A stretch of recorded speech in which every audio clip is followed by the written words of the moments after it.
Hello everyone! It's been a while since I've made a Fixed TF2 related video, and that's because, well, go figure, we haven't had a lot of Fixed TF2 related news. And in this one instance, I actually reckon that's probably a good thing. No bad news is good news after all. So, is Fixed TF2 over? What does the community currently think about the boycott? And what does the future of TF2 look like? All to be covered in this video.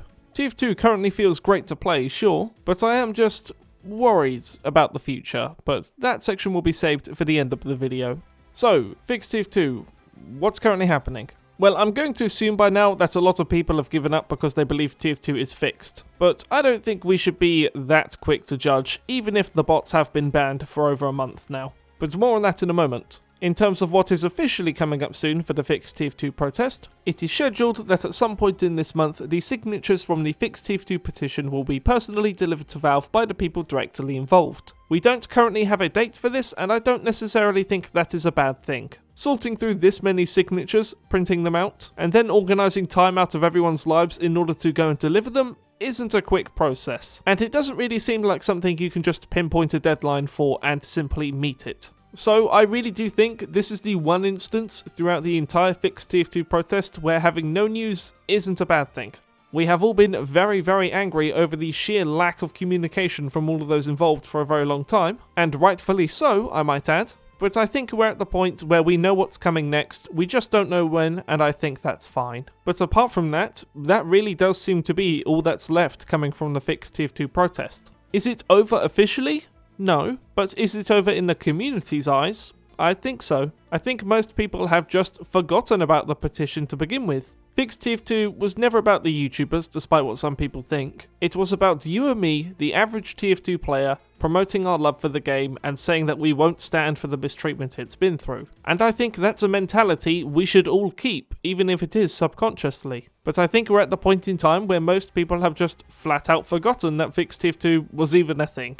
And that leads to complacency, and complacency leads to our next topic, the boycott. Now, I have always encouraged people to form their own opinion when it comes to things like this. I never would have made a 20-minute video yelling at you about why you shouldn't spend your money on this game, because I've always wanted people to form their own opinions and to stop parroting those of others. It was my opinion that boycotting the summer update when it came out was a good idea because it would prove to Valve that we would not just roll over and show our bellies whenever new content gets added. And just from a surface look one might take at all of the media that had been shared about TF2 when it came to the summer update, I think it would be relatively conclusive to conclude that most people did not agree with the idea of the boycott. You see, a lot of the content added in the summer update this year was really good. Add to that the several weeks of bot absency that we'd had at the time, and it seems most people were ready to spend money on TF2 again.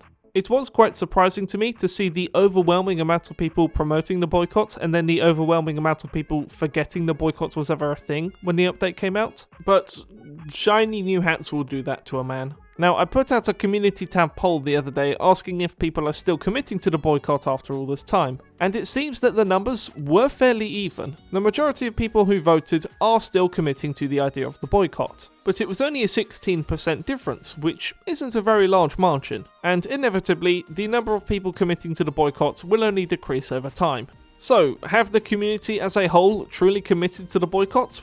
I don't know. I don't have any access to any numbers of any sort of this kind. I don't know if it would truly be possible for us to tell whether they have or whether they haven't, because I do not know if workshop creators get access to these kinds of statistics. But if there are any workshop creators watching this who have access to these kind of numbers, do let me know. Do I currently believe we should continue to boycott?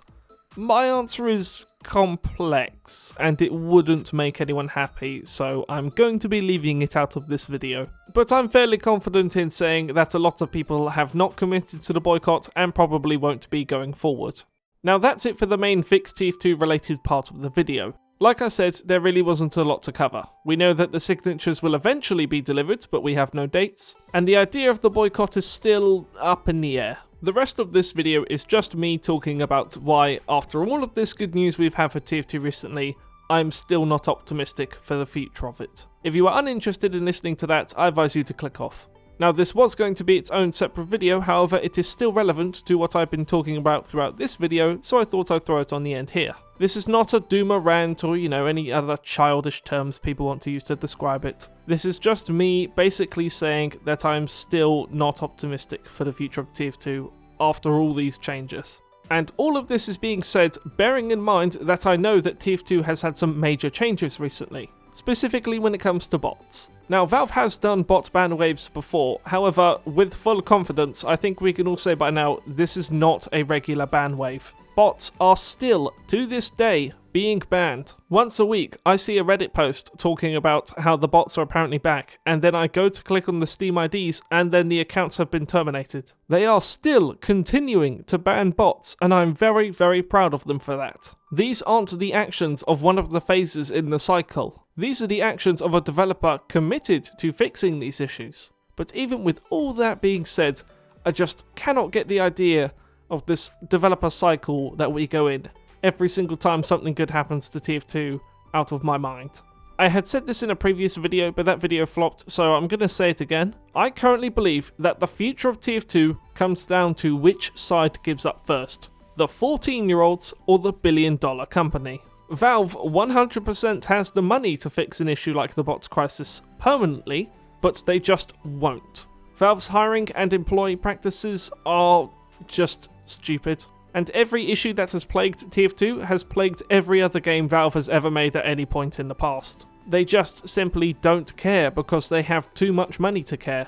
But when you set up a game like TF2, you have a responsibility to care for it. You have a responsibility to prune it, especially when your player base has been in danger because of certain people for a very long time. Does this massive bot ban wave really make up for all of the years we've had of these issues? I don't think it does. Now, do these ban waves feel like they are trying to make up for the years of neglect the game has had? No. These ban waves feel like damage control. Will Valve ever truly try to make up for the years of neglect this game has had? No, I don't think they will. But am I okay with permanent ban waves like this going forward until indefinitely? Yes. As long as the game is playable, I am happy. I'm a very patient man. I feel you have to be patient with TF2 as a game. And as long as the game is genuinely playable, I am fine with the lack of new content. This isn't a sentiment shared by newer players to the game, but I just really don't feel the time between TF2 updates like most people normally do. I think it's something that just happens when you get older, but I don't really know. But if Valve did want to try and make up for all the years of neglect, I don't know what that would look like. I think it would probably look like a major update, and I don't think people would be happy with it, and therefore I don't think they'd bother again. But the likelihood of that happening is in the single digits, so let's not dwell on it. Okay, so I've just reviewed the footage, and I have like another 13 minutes of ranting about the future of Tier 2, but I think I'm going to cut it out because none of it was really relevant.